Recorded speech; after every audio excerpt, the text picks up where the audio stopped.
আপোনাৰ লাজ লাগিব লাগে। আপুনি মুখ্যমন্ত্ৰী হৈ পেলাই এনেধৰণৰ কথা কয় যে মোৰ ৰাজ্যত অচিনাক্ত লোক আছে, মই খেতি পঠিয়াব পৰা নাই।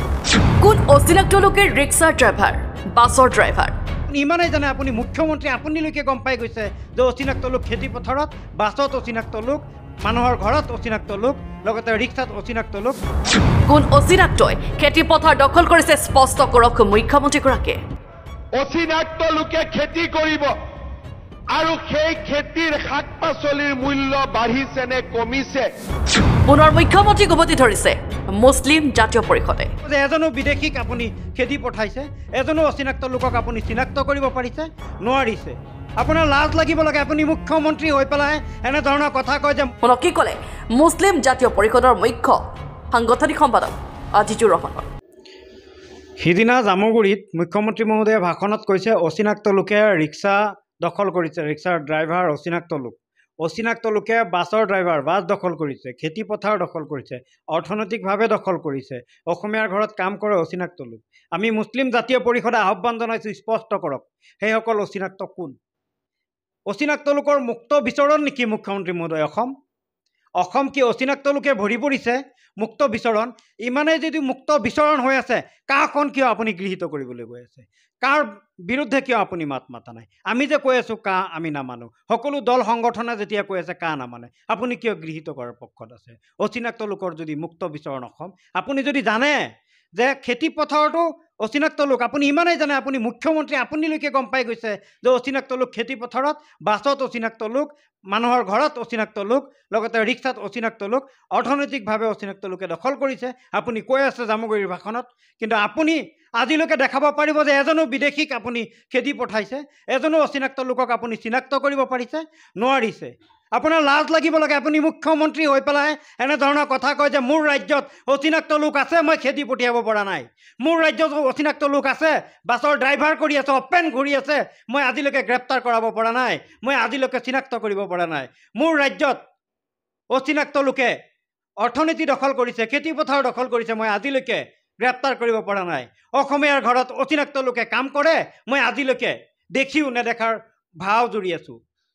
আপুনি কাখন গৃহীত কৰি আছে? এই গৃহীত কৰাৰ পিছতো আৰু ভৰিব অচিনাক্ত লোক। গতিকে আমি আপোনাক আগতেও কৈছোঁ, এতিয়াও কৈছোঁ, কাৰ বিৰুদ্ধে আমি মাত মাতিছোঁ, কাৰ পক্ষত আমি নহয়। কাখন আপুনি গৃহীত নকৰিব? চাওক কিমান অচিনাক্ত লোক অসমত আছে। আপুনি স্পষ্ট কৰকচোন, কোনসকল ব্যক্তিক কৈছে আপুনি, কোনটো সম্প্ৰদায়ক আপুনি টাৰ্গেট কৰি কৈছে? অচিনাক্ত লোক কোন হয় আপুনি ক'ব পাৰিব? স্পষ্টকৈ কওক। আমি ক'ম যাৰ পক্ষত আপোনালোকে কাক গৃহীত কৰিবলৈ গৈ আছে সেইসকল নেকি অচিনাক্ত লোক? আপুনি স্পষ্ট কৰক। জামুগুৰিত যে আপুনি ফুলজাৰি মাৰি গৈছে, ৰাইজক যে ভুলভাল আপুনি বুজাই গৈছে, আমি মুছলিম জাতীয় পৰিষদে সকীয়াই দিছোঁ, এনেধৰণৰ কথা আপুনি নক'ব। যি কথাই বৈষম্যৰ সৃষ্টি কৰে, যি কথাই মিলনত ফাট মেলে, যি কথাই সাম্প্ৰদায়িক বাতাবৰণ সৃষ্টি কৰে, এনেধৰণৰ মন্তব্য আপুনি নকৰিব। ৰাইজক অনুৰোধ জনাওঁ, চাওক ৰাইজ, আগন্তুক নিৰ্বাচন আহি আছে, ২৬ৰ নিৰ্বাচনো আহি আছে, পঞ্চায়ত নিৰ্বাচনো আহি আছে।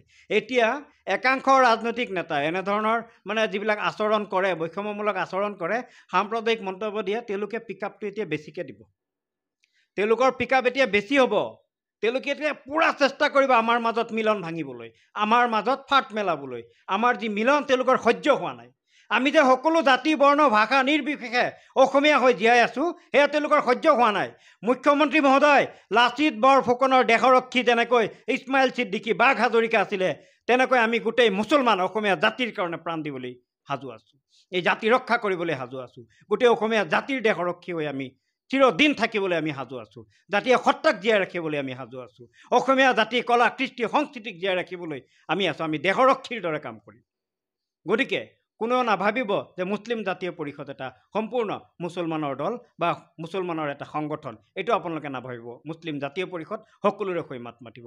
আপোনালোকক কথা দিছোঁ ৰাইজ, যে আমি পাহাৰ ভৈয়াম বৰাক ব্ৰহ্মপুত্ৰ সকলোতে, পাহাৰ ভৈয়াম বৰাক ব্ৰহ্মপুত্ৰ সকলোতে মিলন সৃষ্টি কৰিবলৈ আমি মাত মাতি যাম, আগলৈও মাত মাতিম। আমি অসমীয়া জাতিৰ হৈ মাত মাতিম। আমি কাৰ বিৰুদ্ধে আমি মাত মাতিম, কাক আমি কেতিয়াও সমৰ্থন নকৰোঁ। আৰু এনেধৰণৰ উগ্ৰ সাম্প্ৰদায়িক মন্তব্যৰ বিৰুদ্ধে আমি মাত মাতিম। মুখ্যমন্ত্ৰীগৰাকীয়ে জামুগুৰিত কৈছে যে অচিনাক্ত লোক ৰিক্সাৰ ড্ৰাইভাৰ, অচিনাক্ত লোক বাছৰ ড্ৰাইভাৰ, অচিনাক্ত লোক খেতিপথাৰ দখল কৰিছে, অচিনাক্ত লোক মানে অসমীয়াৰ ঘৰত কাম কৰে, সকলো যদি মুখ্যমন্ত্ৰী জানেই তেতিয়াহ'লে লাজ লাগিব লাগে যে জানিও আপুনি আজিলৈকে এজনো অচিনাক্ত লোকক খেদি পঠিয়াব পৰা নাই, এজন অচিনাক্ত লোকক আপুনি চিনাক্ত কৰিব পৰা নাই।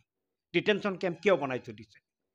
ডিটেনশ্যন কেম্পত খবৰ লওক কোনসকল ভৰি পৰিছে, এবাৰ খবৰ লৈ তাৰপিছত এনেধৰণৰ ফুলজাৰি আপুনি মাৰিব মুখ্যমন্ত্ৰী মহোদয়, নহ'লে অন্যথা আপোনাক সকীয়াই দিছোঁ মুছলিম জাতীয় পৰিষদৰ এই মঞ্চৰ পৰা যে আপোনালোকে এনেধৰণৰ মন্তব্য নকৰিব আগলৈও, কাৰণ এনেধৰণৰ মন্তব্য কৰিলে মিলনত ফাট মেলাৰ সম্ভাৱনা থাকে।